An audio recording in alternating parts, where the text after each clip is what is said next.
Un fariseo invitó a comer a Jesús. Fue pues Jesús a la casa del fariseo y se sentó a la mesa. Vivía en aquella ciudad una mujer de mala reputación que, al enterarse de que Jesús estaba en casa del fariseo, tomó un frasco de alabastro lleno de perfume y fue a ponerse detrás de Jesús junto a sus pies. La mujer rompió a llorar y con sus lágrimas bañaba los pies de Jesús y los secaba con sus propios cabellos. Los besaba también y finalmente derramó sobre ellos el perfume. Al verlo el fariseo, que había invitado a Jesús, se dijo para sí mismo: si este fuera profeta, sabría quién es y qué reputación tan mala tiene la mujer que le está tocando. Entonces Jesús se dirigió a él y le dijo: Simón, quiero decirte una cosa. Simón le contestó: dime, maestro.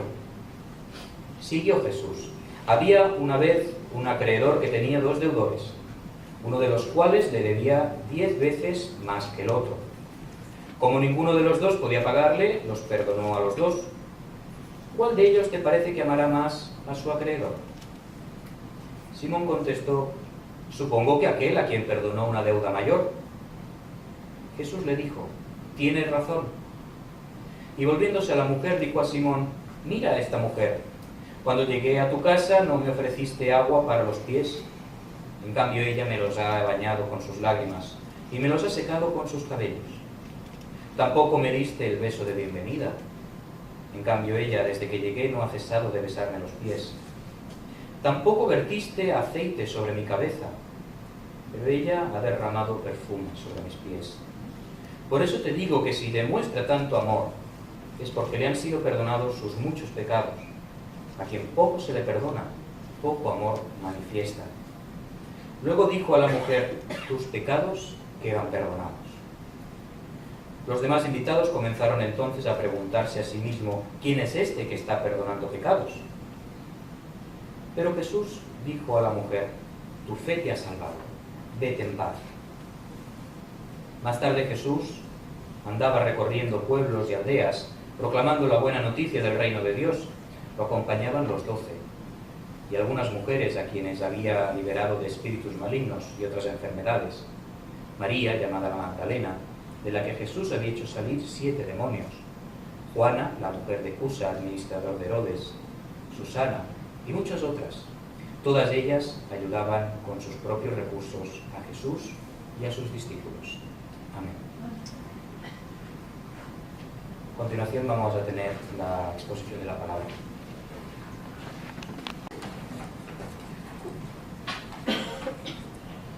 Conocéis bien el pasaje que acabamos de leer, ¿no? Ahí en el Evangelio.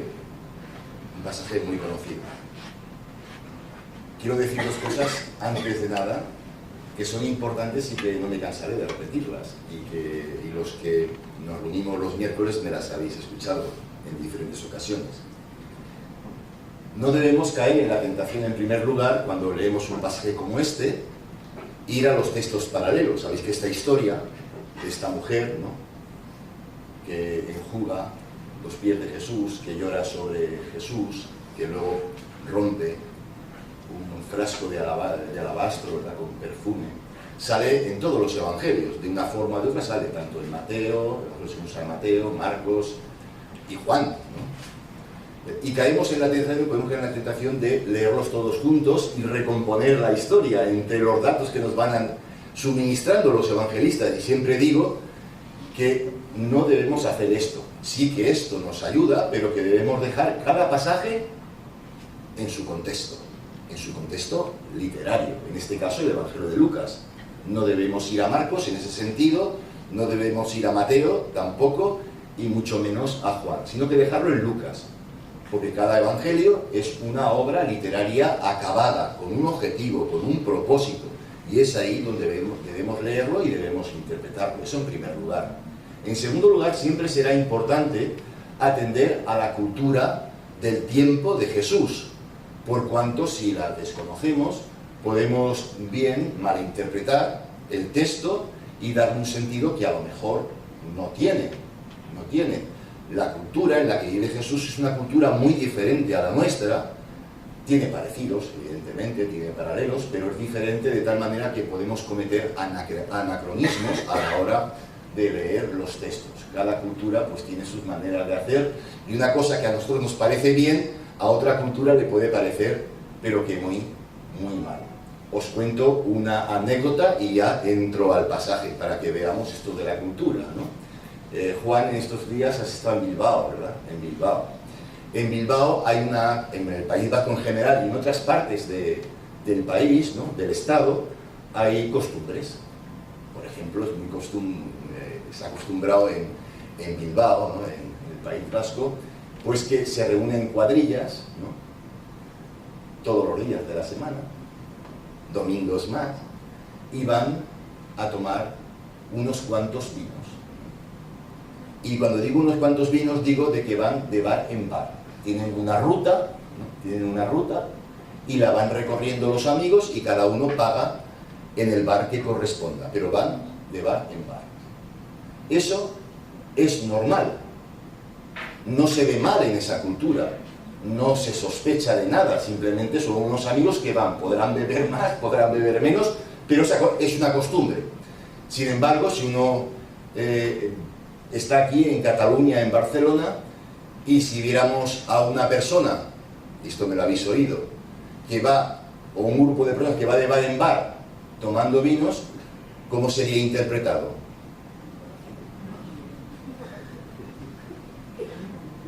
Mal. Aquí lo que se acostumbra, ¿verdad?, es que si nos juntamos en un momento dado, es que nos entramos en una cafetería o en un bar, nos sentamos en la terraza, bien fuera, bien en el exterior, y ahí nos sentamos y nos podemos tomar una Coca-Cola, una cerveza, o dos Coca-Colas o dos cervezas, pero de ahí no te mueves, más o menos. Entonces vemos cómo las culturas interpretan las cosas según su contexto y demás. Lo que en una cultura puede ser fantástico y nada, en otra puede sonar un tanto escandaloso. Y eso es lo que pasa en las historias de Jesús, eso es lo que pasa en las historias de los evangelios. Y si desconocemos esto, lo que nos parece muy bonito, pues a otros les puede parecer de bonito nada, como muy malo. Dice el texto del evangelio que en una ocasión un fariseo, luego le pondrá nombre, se llama Simón, un fariseo, invitó a comer a Jesús. Lo invitó a comer, lo invitó a su casa. Es un dato interesante que un fariseo invite a comer a Jesús. Una acción que sería impensable para un fariseo, invitar a Jesús a tu casa a comer, a no ser que sintiera alguna simpatía por el profeta de Nazaret. De otra forma, no lo invitaría. Y digo que era una invitación impensable, pues los fariseos, con anterioridad en la narración de Lucas, de este evangelio, habían murmurado contra Jesús por comer, ¿con quién? ¿Os acordáis perfectamente? Con publicanos y pecadores. Habían murmurado contra él. De tal manera que Jesús, ante esa crítica, tiene que decirles: no he venido a llamar a justos, sino que he venido a llamar a pecadores al arrepentimiento. Esto nos indica que, en este caso, este fariseo sentía alguna simpatía por Jesús. No es un texto como otros que podemos encontrar en el resto de los evangelios y en este mismo, que es una especie de trampa que le hacen a Jesús para pillarle en algún problema, en alguna palabra. No. En el momento en que el fariseo invita a Jesús, implica que lo reconoce como un igual y por eso le puede invitar, si no, jamás le hubiera invitado. En la casa del fariseo podríamos calificarla como la casa de la pureza y la santidad. Así eran los fariseos. Guardaban no solamente la ley, sino que además guardaban también todas las interpretaciones posibles acerca de la ley, a fin de vivir una vida pura tanto fuera de casa como dentro de casa. Lo sabéis bien, tampoco con esto os descubro nada nuevo. Lo hacían así, de tal manera que podríamos decir que Jesús entra a la que podríamos denominar la casa de la pureza y de la santidad. Pues bien, en la casa de la pureza y la santidad, en la casa de Simón, el fariseo, una mujer iba a mostrar su desvergüenza. Su desvergüenza. Y no solamente esto, sino que Jesús se iba a dejar hacer por ella. Nos puede parecer un acto como muy bonito, pero es un acto tremendamente escandaloso, y que es de una desvergüenza absoluta para todos aquellos que estarían en ese momento en casa de Simón.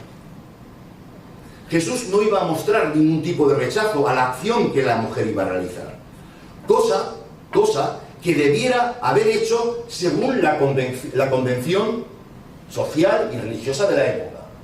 Si Jesús quiere estar a la altura de su cultura, a la altura de su religión, entendedme, de su religión, a la manera de los fariseos, lo que debiera haber hecho es rechazar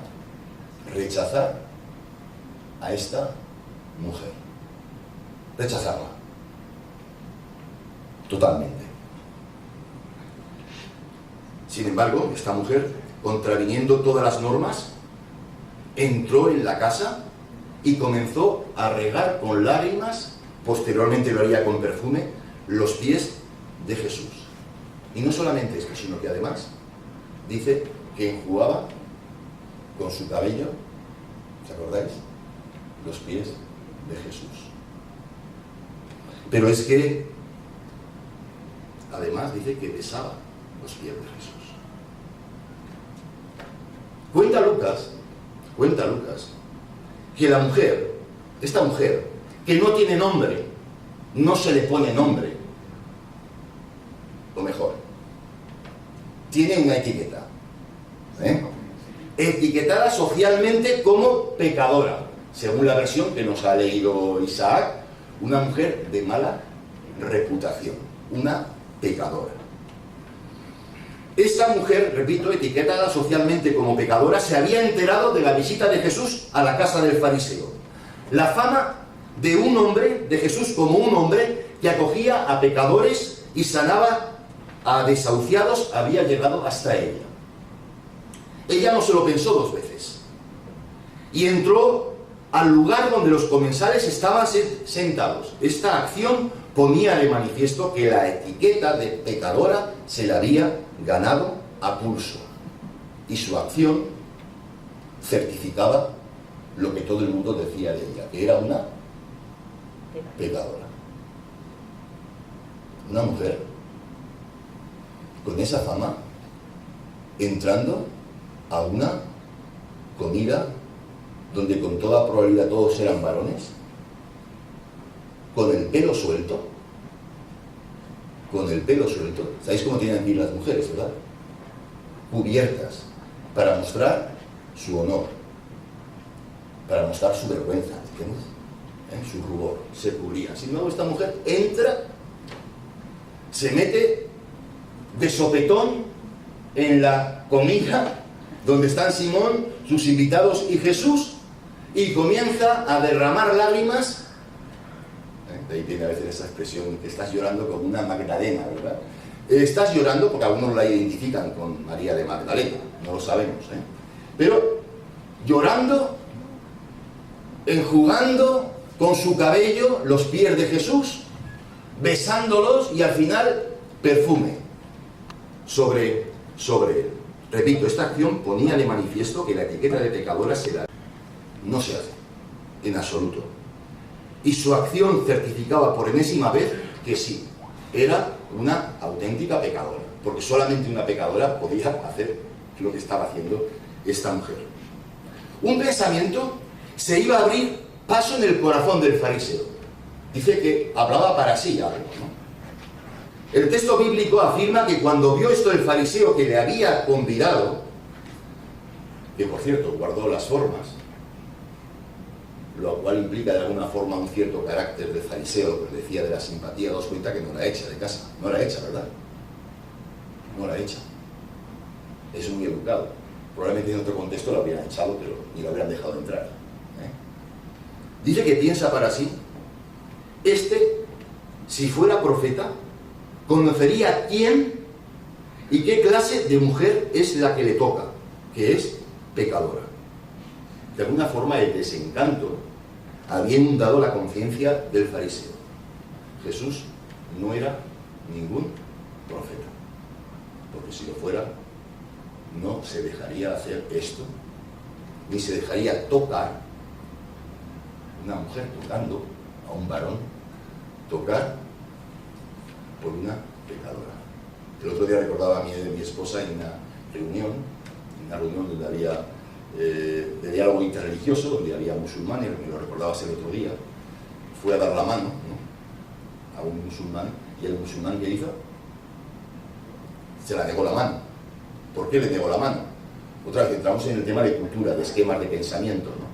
Porque no se debe dar la mano a una mujer, y mucho menos que te acerques, como le pasó a Marta, que no está entre nosotros, a Marta en una boda, ¿verdad?, que se acercó a la boda de Isaac y Cristina, y se acercó a este buen amigo vuestro, ¿no?, especialmente ella, es la amiga, compañera de estudios, se acercó y le fue a dar un beso, que él es musulmán, le fue a dar un beso. Marta, con ese cariño que la caracteriza, le fue a dar un beso, y el otro dijo, quieto parado, y ella le dijo, pues tú te lo pierdes. ¿Entendéis? Tocar. Jesús sabe, dicho de alguna manera, no era tonto, ya lo sabemos, Jesús sabe lo que el fariseo estaba pensando. No había que ser muy agudo para adivinarlo, Jesús sabía bien que dejarse hacer le iba a hacer participar de la etiqueta de la mujer. Si te dejas tocar por una mujer pecadora, ¿tú qué eres? Pecador también. Tanto él como la mujer eran pecadores. Jesús, veis que estoy recordando el texto del Evangelio, Jesús responde al pensamiento del fariseo contándole una historia, que la hemos oído. Un acreedor tenía 2 deudores. El uno le debía 500 denarios y el otro 50. Y no teniendo ellos con qué pagar, perdonó a ambos. Y le dice a Simón, di pues, ¿cuál de ellos le amará más? ¿Cuál de ellos le amará más? Respondiendo Simón, dijo, pienso que aquel a quien perdonó más. Y Jesús le responde, rectamente has juzgado. A continuación, después de decirle eso, Jesús pide al fariseo que mire a la mujer, que la mire a los ojos. Normalmente eludimos, pero él dice, mira a esta mujer. Que mire a esta mujer con unos ojos liberados de etiquetas. Que la mire como persona, en toda su dignidad. Jesús descorre el velo que cubre el pensamiento del fariseo y da una correcta interpretación de la acción de la mujer. Ya sabéis, yo entré, tú no me diste para lavar mis manos, ella, fíjate lo que hace, mis pies tampoco. Está haciendo justamente lo que tú no has hecho desde que hemos comenzado la comida. Ella lo ha hecho. Y va a decir Jesús que la acción de la tildada como pecadora es una demostración de amor. Una demostración de amor. Amor que surge de la experiencia de perdón y acogida. De acogida y perdón. Mirad, ella cuando se puso en camino a casa del fariseo, lo hacía movida por la comprensión que de Dios anunciaba Jesús. Sentía que ese Dios la acogía y la perdonaba más allá de las etiquetas que los puros le habían colocado. Una etiqueta que, por otra parte, una etiqueta de la que jamás se iba a desembarazar. Pasa hoy también. Pero en aquel tiempo un varón podía tener una etiqueta, pero se podía desmarcar de esa etiqueta. Una mujer, no. Si ella era pecadora, iba a ser pecadora antes y después de haber visto a Jesús, por cuanto eso era la cultura de la época. Solo la compañía, comunión con Jesús, la iba a restaurar a la dignidad que el mundo de los hombres puros, le habían arrebatado. Jesús públicamente, y es impresionante, Jesús públicamente reivindica el perdón y la acogida de Dios hacia esta mujer pecadora. Y ahí ya intervienen los pensamientos del resto de los invitados ante la incomodidad de la escena. Y el hecho de que Jesús se atreva a mediar el perdón de Dios hacia esta persona. Y no solamente eso, sino que le dice explícitamente delante de todos los sentados a la mesa del fariseo, tu fe, ¿qué le dice? Tu fe te ha salvado. Ve en paz. Claro, salvación, nosotros leemos salvación y estamos pensando, normalmente se nos va el pensamiento al cielo y a cielo, infierno, infierno, cielo, ¿me entendéis? Y demás. Lo que está diciendo, tu fe te ha restaurado en la dignidad que otros te han quitado. Vete en paz. Vive en total integridad, sin problemas. Estás descargada. No tienes ya etiquetas. No tienes ya etiquetas. La fe en el Dios de Jesús la restaura, la reintegra a la vida de la que ha sido excluida y la paz vuelve a su existencia. Y es que ¿sabéis una cosa? Sí que la sabéis. ¿Sabéis una cosa? Y es que el perdón de Dios siempre, siempre va por delante de nuestro perdón. El perdón de Dios siempre va delante de nuestro perdón. La acogida de Dios siempre va por delante de nuestra propia acogida. El movimiento y la acción de la gracia de Dios es anterior, siempre es anterior a la respuesta que nosotros le podamos dar. Porque el Dios que se manifiesta en Jesús es un Dios grande, misericordioso. Es un Dios con nosotros, pero no solamente con nosotros, sino por nosotros. Por nosotros. ¿De ahí? Acaba la historia. No se dice qué pasa después, ni con la mujer, ni con Simón, ni con los invitados. Y de pronto, como por arte de magia, si os dais cuenta en el texto, comienza el capítulo 8, versículo 1. Se cambia de escena.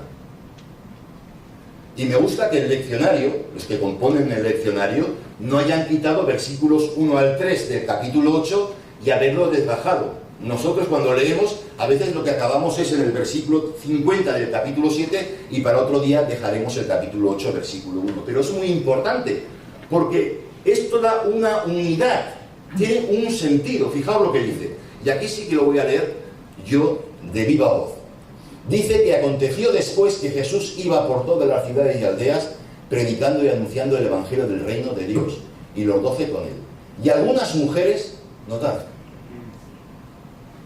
y algunas mujeres que habían sido sanadas de espíritus malos y de enfermedades, María, que se llamaba Magdalena, de la que habían salido 7 demonios, Juana, mujer de Chuza, intendente de Herodes, y Susana, y otras muchas que le servían de sus bienes.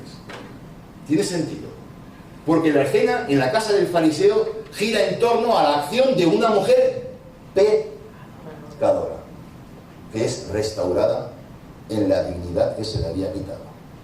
Y a continuación dice que Jesús iba viajando con los suyos por todas las ciudades. De paso, solamente un dato, no para despistaros ni para llevaros por todo derrotero, pero en aquel tiempo no es como hoy, que podemos viajar de aquí a allá y no pasa nada. Allí la gente no se movía como nos movemos hoy en día nosotros, de tal manera que alguien que iba de ciudad en ciudad y de aldea en aldea, pues no era demasiado bien visto. La gente salía de viaje con un objetivo, a un lugar concreto, pero no iba de ciudad en ciudad. Eso levantaba sospechas, pero lo que levantaba mayor sospecha, ¿qué podía ser? Os lo he dicho, ¿no? A la hora de hacer énfasis en el versículo, es de quién era acompañado Jesús. De los apóstoles y de las mujeres. Iban los discípulos, los apóstoles, ¿y quién? Las mujeres. Y las mujeres.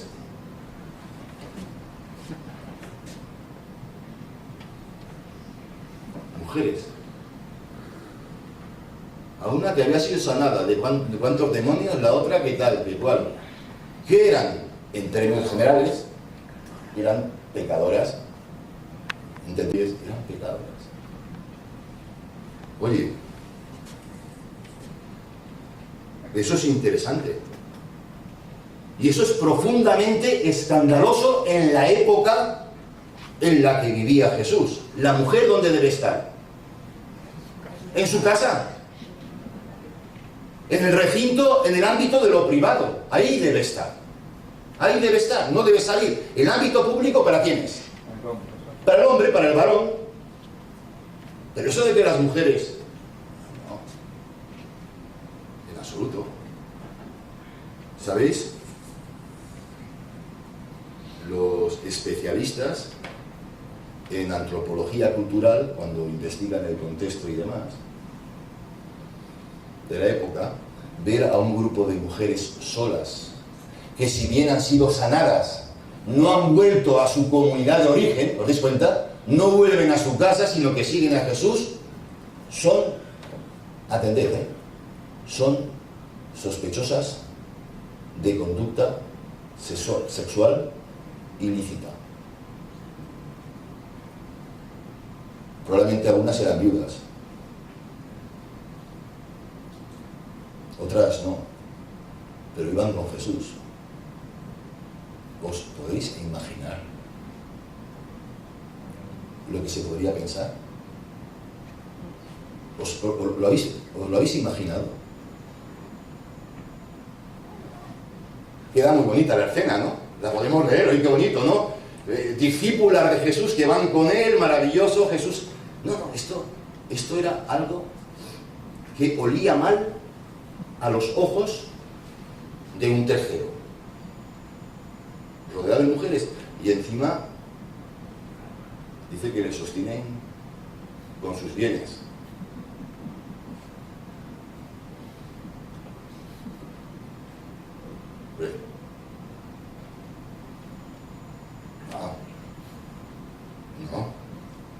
No. Mirad. Jesús, nuestro Señor, salva. Restaura a la vida a todos aquellos y aquellas que le siguen. Y con ellos forma una familia alternativa, donde las etiquetadas ya no son pecadoras sin nombre. Ya no son pecadoras sin nombre, sino hombres y mujeres, reitero, restaurados a la vida. Ya no es una mujer pecadora que entró, sino que es María, es Susana. ¿Te das cuenta? María, Susana, Juana. Tienen nombre. Tienen nombre. En la familia de Jesús todo el mundo tiene nombre. No hay etiquetas. Porque es una comunidad de acogida. Somos una comunidad de la acogida y del abrazo. Y en la acogida y en el abrazo hay experiencia de amor y de entrega.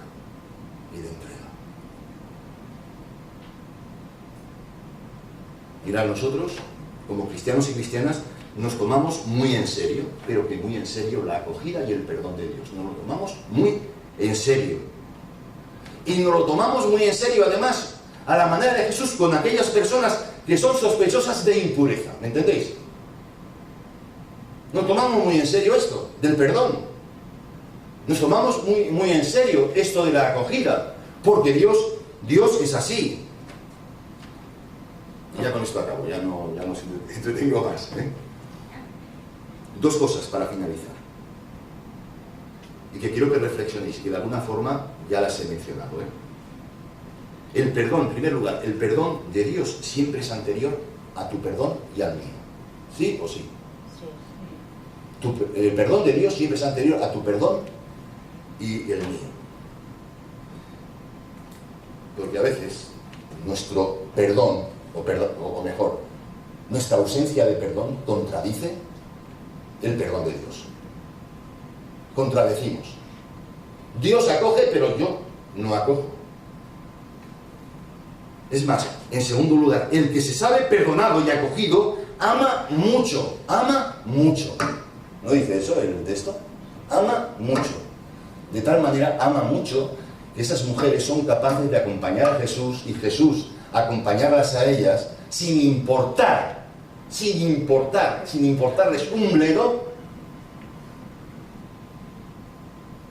lo que los ojos de un tercero y la boca de un tercero va a decir de ellas y de él. No importa.